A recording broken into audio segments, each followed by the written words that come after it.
Hello students, स्वागत है आप सभी का आज की एक और नई वीडियो में। आज इस वीडियो में हम देखने वाले हैं कक्षा 9वीं अर्धवार्षिक परीक्षा हिंदी विषय का पेपर। इस वीडियो के माध्यम से हम हिंदी विषय पेपर के सभी प्रश्न के उत्तर भी देखने वाले हैं, तो वीडियो को शुरू से अंत तक ज़रूर देखिएगा। अगर आप नए हैं तो हमारे चैनल को भी ज़रूर सब्सक्राइब कीजिए।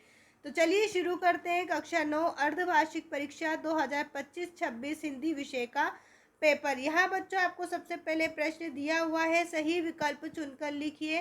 पहला है मुंह की खाना का अर्थ है, मुंह की खाना का अर्थ है। सही आंसर है हार मानना। मुंह की खाना मतलब होता है हार मानना। ऑप्शन अ जो है आपका सही उत्तर है। इसके बाद है नंबर 2, ग्रामीण जीवन पूर्ण रूप से आश्रित होता है। तो जो ग्रामीण जीवन है वो पूर्ण रूप से कृषि पर ही आश्रित होता है।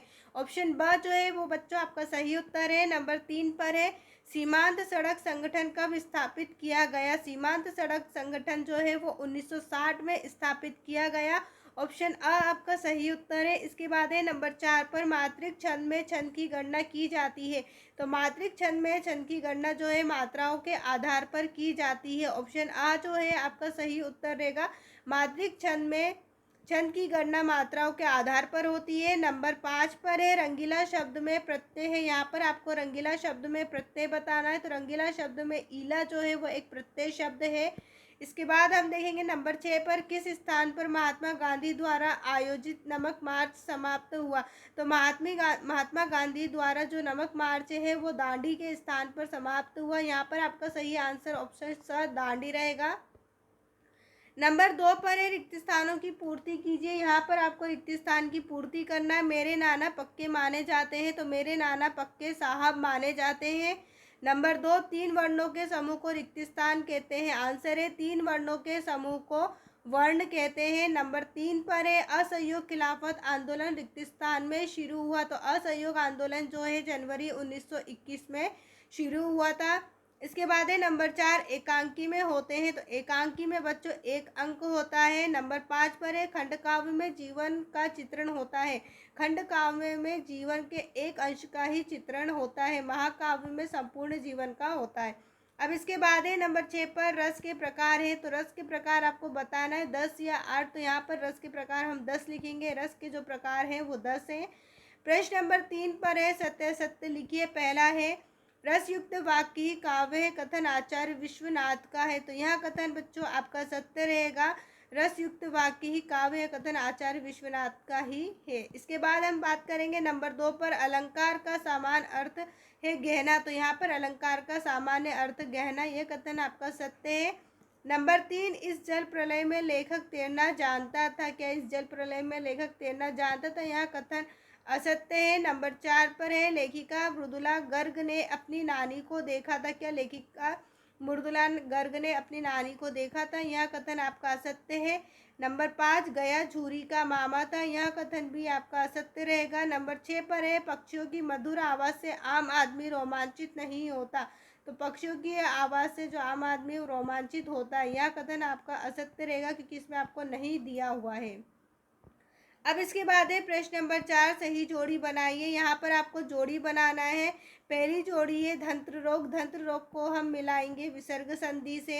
इसके बाद अगला आपको दिया हुआ है छायावाद। छायावाद में आपका आएगा प्रगति का मानवीकरण।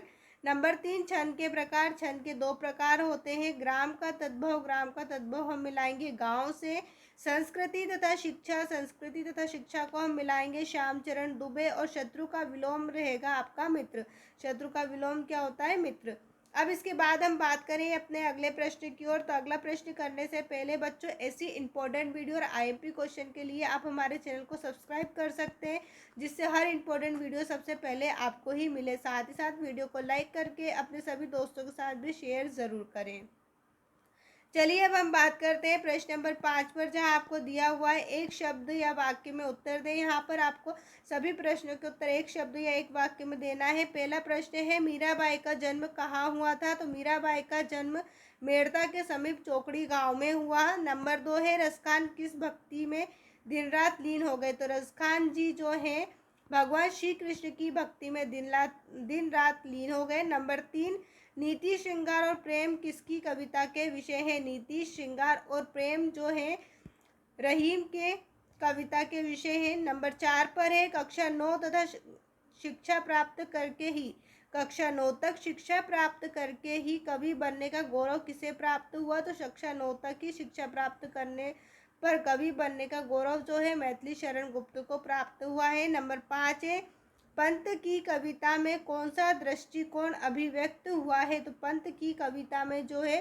दार्शनिकतावादी दृष्टिकोण अभिव्यक्त हुआ है।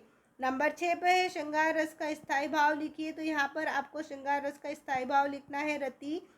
इसके बाद है प्रश्न नंबर 6 पर मानसरोवर से कवि का क्या आशय है? यहाँ पर आपको सभी प्रश्नों के उत्तर 2 नंबर में देना है। अथवा का प्रश्न है तत्सम शब्दों की परिभाषा सहित उदाहरण लिखिए।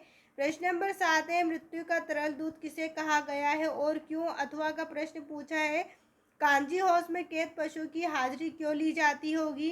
प्रश्न नंबर 8 है अब्दुल कलाम के स्कूल मित्र कौन थे, बाद में वे क्या बन गए? अथवा का प्रश्न है अतिथि अलंकार अहंकार और अहंकारी के पर्यायवाची लिखिए। यहाँ पर आपको अतिथि अलंकार अहंकार और अहंकारी के पर्यायवाची लिखना है। प्रश्न नंबर 9 है गिलहरी के घायल बच्चे का उपचार किस प्रकार किया गया? अथवा का प्रश्न है अपनी यात्रा के दौरान लेखक को किन कठिनाइयों का सामना करना पड़ा? प्रश्न नंबर 10 है बैल को गधे का छोटा भाई क्यों कहा गया है? अथवा का प्रश्न है लेखक ने तिब्बत की यात्रा किस वेश में की और क्यों?